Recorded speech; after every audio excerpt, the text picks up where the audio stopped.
بسم اللہ الرحمن الرحیم.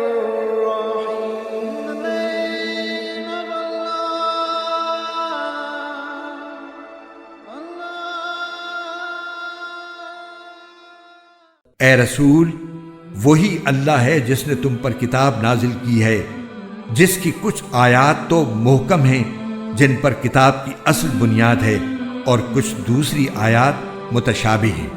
اب جن لوگوں کے دلوں میں ٹیڑھ ہے وہ ان متشابہ آیتوں کے پیچھے پڑے رہتے ہیں تاکہ فتنہ پیدا کریں اور ان آیتوں کی تعویلات تلاش کریں، حالانکہ ان آیتوں کا ٹھیک ٹھیک مطلب اللہ کے سوا کوئی نہیں جانتا. اور جن لوگوں کا علم پختہ ہے وہ یہ کہتے ہیں کہ ہم اس مطلب پر ایمان لاتے ہیں جو اللہ کو معلوم ہے. سب کچھ ہمارے پروردگار ہی کی طرف سے ہے، اور نصیحت وہی لوگ حاصل کرتے ہیں جو عقل والے ہیں. آیات محکمات ہن ام الکتاب واخر متشابہات، وہی ہے جس نے آپ پر یہ کتاب نازل فرمائی.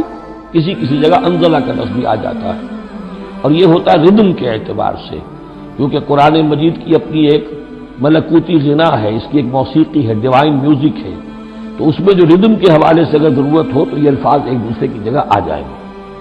منہ آیات محکمات، اس میں کچھ آیات جو ہیں محکم، پختہ. حکم جیسا کہ میں نے بتایا، حکمت عقل کی پختگی. محکم آیت، پختہ آیت جس کا مفہوم بالکل واضح ہو، جس کو ادھر سے ادھر کرنے کی کوئی گنجائش نہ ہو. ہن ام الکتاب، اس کتاب کی جڑ اور اساس اور بنیاد وہی ہے.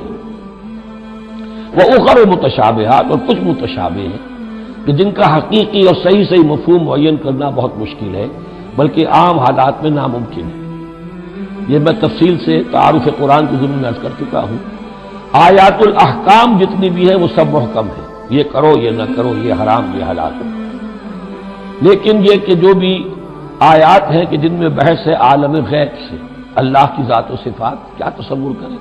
اللہ کا ہاتھ، اللہ کا چہرہ، اللہ کی کرسی، اللہ کا عرش، کیا تصور کریں؟ اسی طریقے سے فرشتے، عالم غیب کی شئیں. عالم برزخ، قبر میں کیا ہوتا ہے. اسی طرح عالم آخرہ، جنت اور دوزخ کی اصل حقیقتیں ہم نہیں سمجھ سکتے. اس میں ہمارے ذہن کے قریب لا کر کچھ باتیں بتا دی گئی ہیں. لا یدرک کلہ لا یترک کلہ، اجمالی تصور قائم ہو جانا چاہیے، اس کے بغیر تو راستہ سیدھا رہے گا نہیں آدمی کا. لیکن ان کی تفاصیل میں نہیں جانا چاہیے. تو دوسرے درجے میں میں نے آپ کو بتایا تھا کہ کچھ فزیکل فینومینا بھی یہ بھی ایک وقت تک رہے ہیں آیات متشابہات میں سے، لیکن رفتہ رفتہ جیسے یہ سائنس کا علم بڑھتا چلا جا رہا ہے، ان میں سے بہت سی چیزیں اب محکم ہو کر سامنے آ رہی ہیں. یہ گویا کہ شفٹنگ سینڈز کے مانند ہے کہ ان میں سے جو چیزیں، بہت سی چیزیں واضح ہو گئیں جو پہلے واضح نہیں تھیں. لیکن اب بھی بعض چیزیں ہیں، جیسے میں نے عرض کیا 7 آسمان سے کیا مراد ہے کہ جو واضح نہیں ہے ہم پر. لیکن ہمارا یقین ہے کہ انشاءاللہ وہ وقت آئے گا کہ انسان سمجھ لے گا کہ ہاں یہی بات صحیح تھی اور یہی تعبیر صحیح تھی. هو الذی انزل علیک الکتاب منہ آیات محکمات ہن ام الکتاب، یہ بہت اہم ہے. اصل جو ہے جڑ کتاب کی، اس لیے کہ کتاب کے بارے میں عرض کر چکا ہوں کہ وہ ہے مجموعہ احکام. کتاب جیسا کہ ہم نے سورہ بقرہ میں دیکھا، جہاں حکم آیا کتب علیکم کتب علیکم کتب علیکم، تو کتاب کی جڑ اور اساس جو ہے وہ وہی ہے. وَأُخَرُ مُتَشَابِهَاتٌ فَأَمَّا الَّذِينَ فِي قُلُوبِهِمْ زَيْغٌ، تو وہ لوگ جن کے دلوں میں کجی ہوتی ہے. اب وہ یہ ہے کہ وہ کوئی خاص بات نئی نکالنی ہے تاکہ اپنی ذہانت و فطانت کا جو ہے ڈنکا بجوایا جا سکے، یا کوئی اور فساد پیدا کرنا ہے، کوئی فتنہ پیدا کرنا ہے. ذہن ٹیڑھا ہو چکا ہے، اب اس ٹیڑھے ذہن کے لیے کوئی دلیل چاہیے قرآن سے.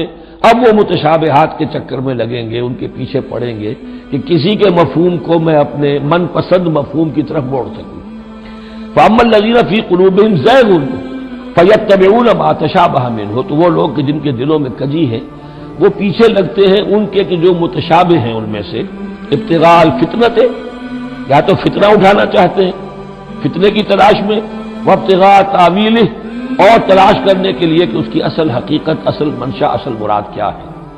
یعنی یہ بھی ہو سکتا ہے کسی کا علمی ذوق ہی ایسا ہو جائے، اور یہ بھی ہو سکتا ہے کہ ایک شخص کی فطرت میں کجی ہو. وما یعلم تاویلہ الا اللہ، حالانکہ ان کا حقیقی مفہوم اللہ کے سوا کوئی نہیں جانتا. والراسخون فی العلم یقولون، اور جو لوگ علم میں راسخ ہیں، پختہ ہیں، جن کی جڑیں گہری ہو چکی ہیں علم میں، وہ کیا کہتے ہیں؟ یقولون آمنا بہ کل من عند ربنا، ہم ایمان لائے اس کتاب پر، قرآن پر، یہ کل کا کل ہمارے رب کی طرف سے ہے۔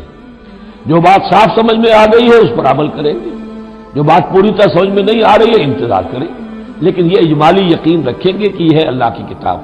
آمنا بہ کل من عند ربنا وما یذکر الا اولو الالباب، لیکن یہ صحیح روش اور یہ نصیحت نہیں حاصل کر سکتے مگر وہی کہ جو ہوش مند ہے، عقل مند ہے۔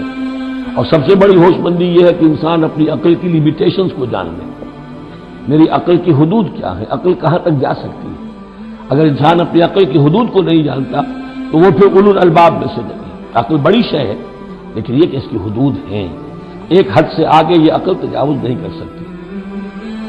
گزر جا عقل سے آگے کہ یہ نور چراغ راہ ہے، منزل نہیں۔ منزل تک پہنچانے والی شے جو ہے وہ عقل نہیں ہے، وہ قلب پہنچائے گا، لیکن یہ کہ بہرحال عقل ایک روشنی دیتی ہے، حقیقت کی طرف اشارے کرتی ہے۔